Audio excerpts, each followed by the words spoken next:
you ready? It's the Roundtable with me, Robert Bannon. Why it's not oh, we're recording. Hi, everybody. Welcome to the Roundtable. My name is Robert Bannon. You're listening to us on Broadway World or over here on the Broadway Podcast Network. And we love filmmakers, we love films, and we love music. And if you're watching us on Spotify right now and you can see this video or on YouTube, you know our next guest loves music because I see the vinyl stacked, ready to go.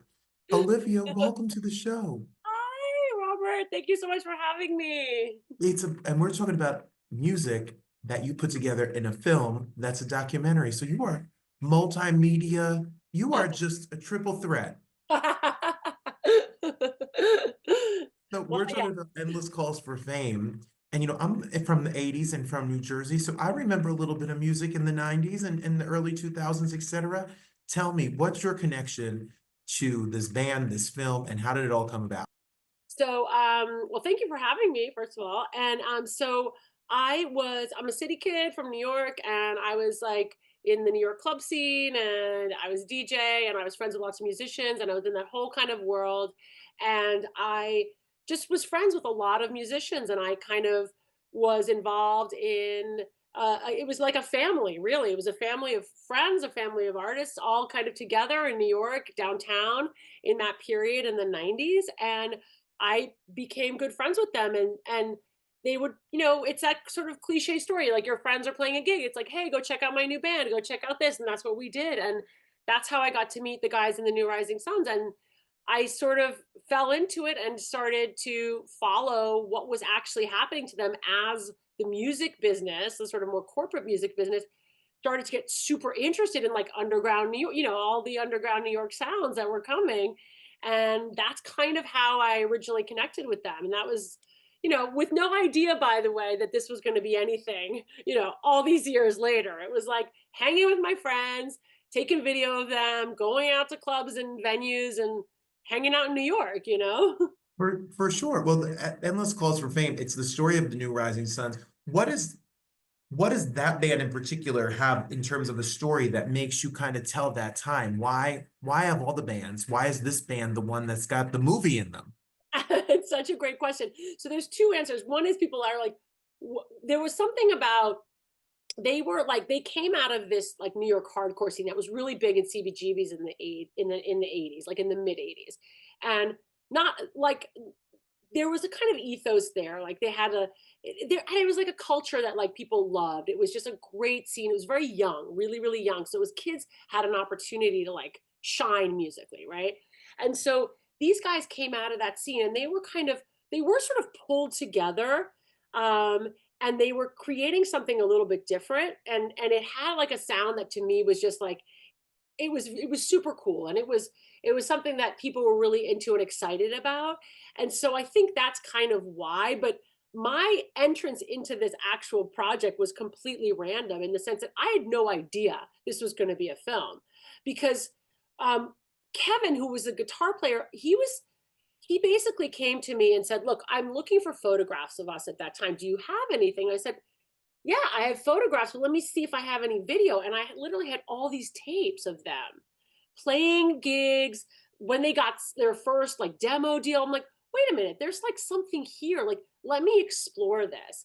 And so I launched into this journey, honestly, Robert, with no idea what it was going to become. And all of a sudden, I'm like, wait a minute, this is actually a really cool story. And it's not just about them, it's about New York in that era. It's about the music of that time. It's about being artists in that time. And so it kind of turned into this a very unexpected journey.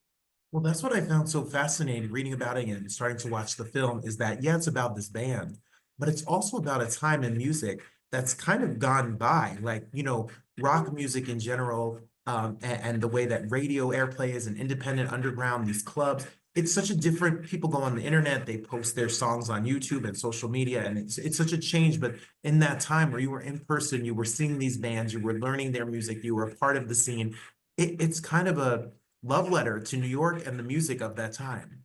Oh, thank you for saying that, because I do feel that too. Like I did feel like it was a love letter to New York. It was a great time to be in New York. It was a great time to be a kid in New York.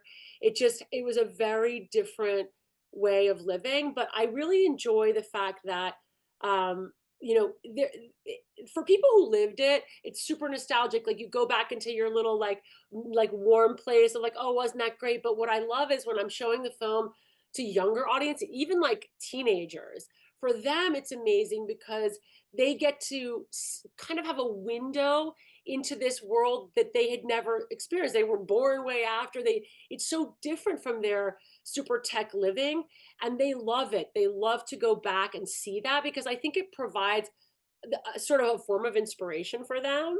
Like it was super cool because we did a screening on Monday night for our premiere, and like there was teenagers, like literally a teenager was like, "Hey, like I want to start a band. Like, what do what do you recommend I do?" You know, and it was great to see that it kind of gave them this sense of like, "Hey, I can do this on my own. You know, I can do it too." It was kind of awesome.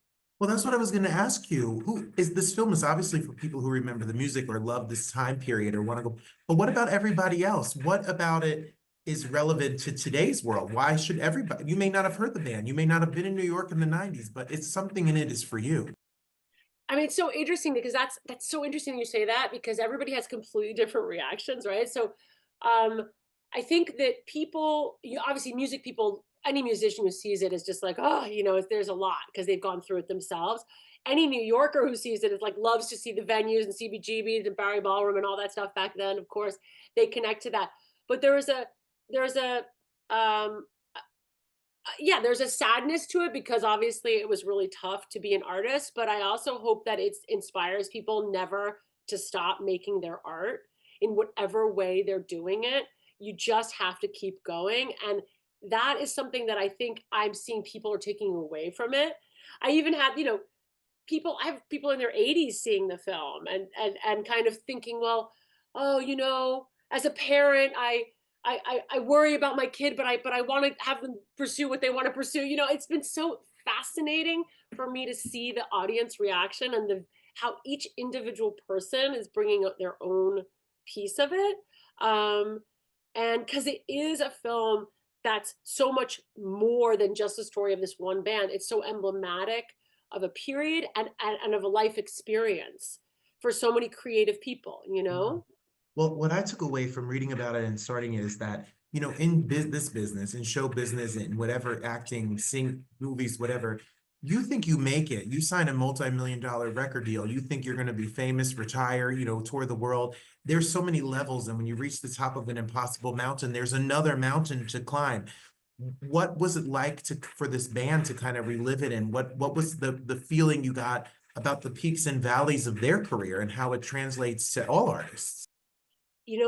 That's such a great question. And as a filmmaker, it was a challenge for me, in any documentarian when they're dealing with their subjects, there's a sensitivity and you need to be very in tune to them and the stories they're telling. And also being their friend, it made it, good and bad. I had to, wear those two hats. And I was so surprised at how incredibly comfortable they were and generous in telling their story.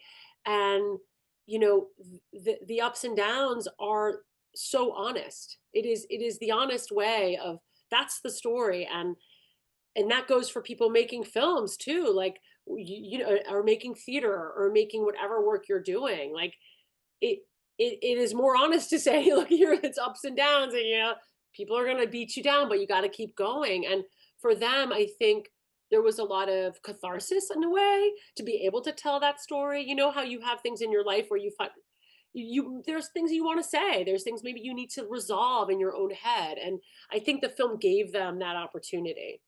Well, same for you, because there's peaks and valleys in making films, and I'm sure there were days that this was never going to happen. You didn't know what you got yourself into. So what's your journey to filmmaking? Besides, not this piece, but in general, when were you like, I could put a film together, I can get this going?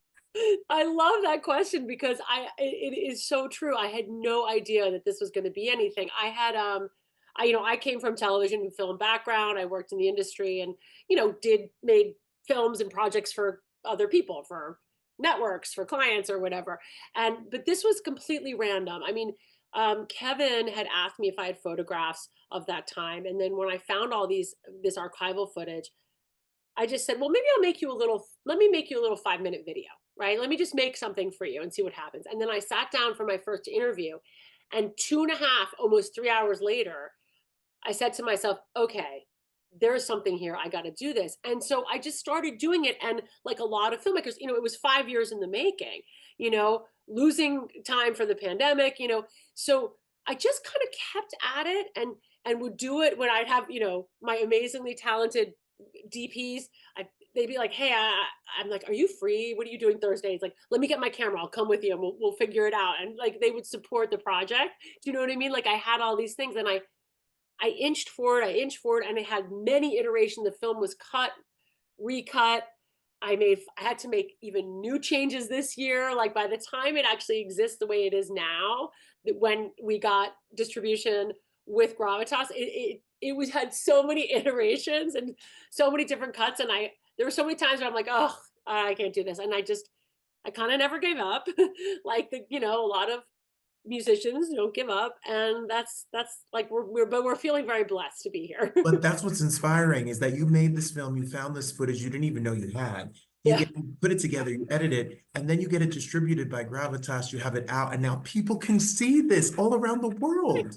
Yay! It's like winning the lottery. And you know why? Because you put in the good work and told a compelling, amazing story. Thank you. Thank you. So what's it like for the group, the people in it, now that they've seen it? Is it scary to show it to them when it's done? Oh my God, yes.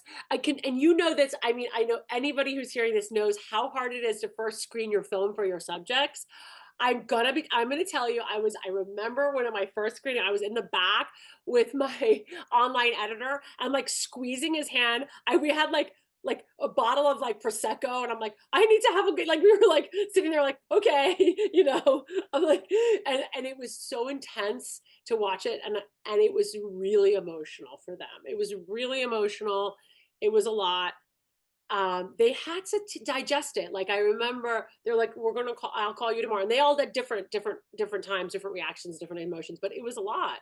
And I was so nervous, but ultimately they were like, they were excited about it, and they've been amazing in supporting it, which has been great, Well, if you're a music fan or you love movies or you love I love a documentary. Like I live for a documentary. So if you love any of those things, one or all of the above, then you're our kind of people. Then you need to check this out. Yes.